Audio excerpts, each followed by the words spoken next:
அனைவருக்கும் வணக்கம். இன்னைக்கு சாண்டில்யன் அவர்களுடைய நாகதீபம் அப்படின்ற புத்தகத்தை பற்றி பார்க்கலாம். சாண்டில்யன் அவர்கள் பொதுவாகவே வரலாற்று புதினங்களை எழுதக்கூடியவர்.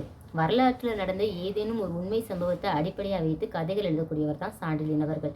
அந்த வகையில் இந்த நாகதீபம் அப்படின்ற கதையானது மேவார் அரசரான ராணா அமரசிம்மனுக்கும் முகலாய பேரரசரான ஜஹாங்கீர் அவர்களுக்கும் இடைப்பட்ட சமாதான உடன்படிக்கையை பின்புலமாக வைத்து தான் இந்த கதை புனையப்பட்டிருக்கு.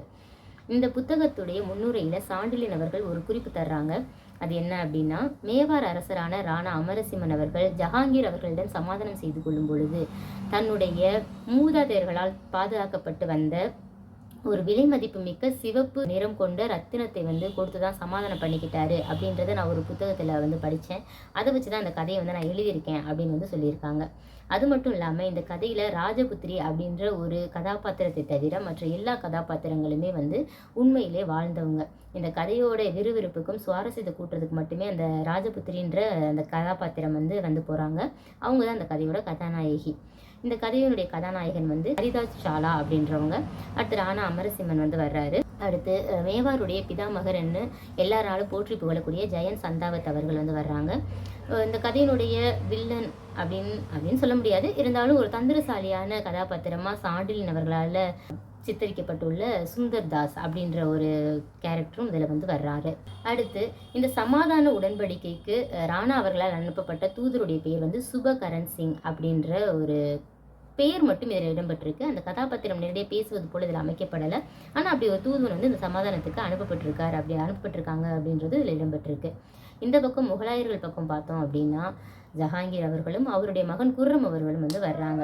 அதாவது குர்ரம் அவர்களை தன்னுடைய அதிர்ஷ்டசாலியான மகன் அப்படின்னு சொல்லிட்டு ஜஹாங்கீர் பெருமிதமாகவே சொல்கிறாரு. இந்த குர்ரம் வேறு யாரும் இல்லைங்க, பிற்காலத்தில் தாஜ்மஹால்ன்ற உலகமே வியக்கக்கூடிய ஒரு கட்டிடத்தை கட்டி உலக கட்டடக்கலையின் இளவரசன் சொல்லிட்டு எல்லாராலையும் பாராட்டப்படக்கூடிய ஷாஜஹான் அவர்கள் தான். இந்த கதாபாத்திரங்கள்லாம் தான் இந்த கதையினுடைய போக்குகளை நிர்ணயிக்கிறாங்க. அது மட்டும் இல்லாமல் நம்ம பள்ளிக்கூடத்துங்களில் நிறைய வரலாற்று செய்திகள்லாம் படிச்சிருப்போம்ல, அந்த வரலாற்று செய்திகள் எல்லாமே இதில் நிறைய நினைவு கூறப்படுது. அதில் சிலது மட்டும் நான் சொல்கிறேன். 1303 சித்தூர்கோட்டை அலாவுதீன் கில்ஜியால் கைப்பற்றப்பட்ட பொழுது எதிரிகளோட கையில் மாட்டிக்கிட்டு சாகிறத விட வீரமரணம் அடைஞ்சிடலான்னு சொல்லிட்டு ஆண்கள் எல்லோரும் போர்க்களத்தில் போய் மாண்டாங்க.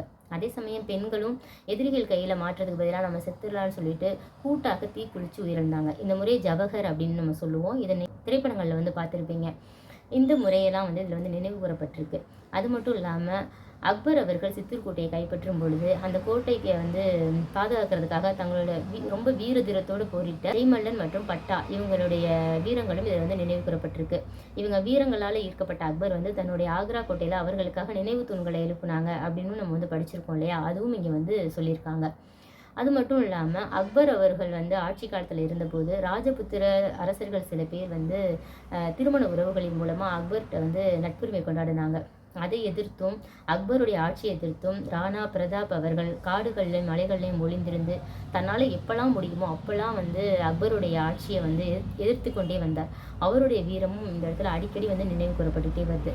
இந்த மாதிரி நம்ம பள்ளிக்கூடங்களில் படித்த நிறைய வரலாற்று செய்திகள் எல்லாமே இதில் நினைவு கூறப்பட்டுட்டு வருது. அது மட்டும் இல்லாமல் ஒரு அரசன் இன்னொரு அரசன்கிட்ட பணிஞ்சு போகிறான் அப்படின்னா அது கோழைத்தனத்தினால இல்லை, அவனுக்கு ஏற்பட்ட நெருக்கடி, மக்கள் நல்லா இருக்கணுன்ற ஒரு நல்ல எண்ணம், இதெல்லாம் கூட காரணம் அப்படின்றத ராணா அமரசிம்மன் வாயிலாக சாண்டில்யன் அவர்கள் சொல்கிறாங்க. முகலாய அரசர்களில் பாபர் சுயசரிதை எழுதினாரு அப்படின்னு நம்ம படிச்சிருப்போம். பாபருக்கு அடுத்ததாக ஜஹாங்கீர் அவர்கள் தான் சுயசரிதை எழுதினாங்க.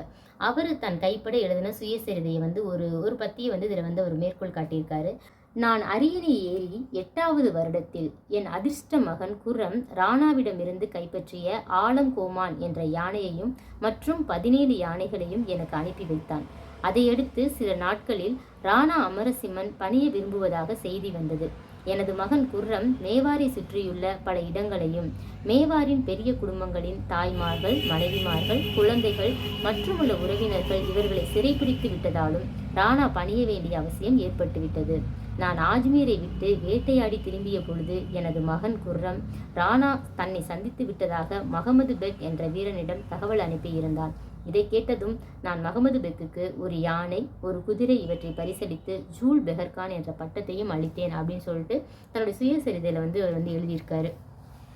இந்த மகமது பெக் அப்படின்றவர் இந்த உடன்படிக்கையில் முகலாயர் வசம் இருந்த ஒரு தூதர். இதையும் வந்து சாண்டில்யன் அவர்கள் இந்த புத்தகத்தில் பதிவு பண்ணியிருக்காங்க. இந்த புத்தகத்தை படிக்கும்போது ஒரு திரைப்படம் பார்த்த உணர்வு வந்து இருக்கும். அவ்வளோ சுவாரஸ்யமாக வந்து இருக்கும். உங்களுக்கு இந்த புத்தகம் கிடைச்சிச்சு அப்படின்னா கண்டிப்பாக நீங்கள் படிங்க. நன்றி, வணக்கம்.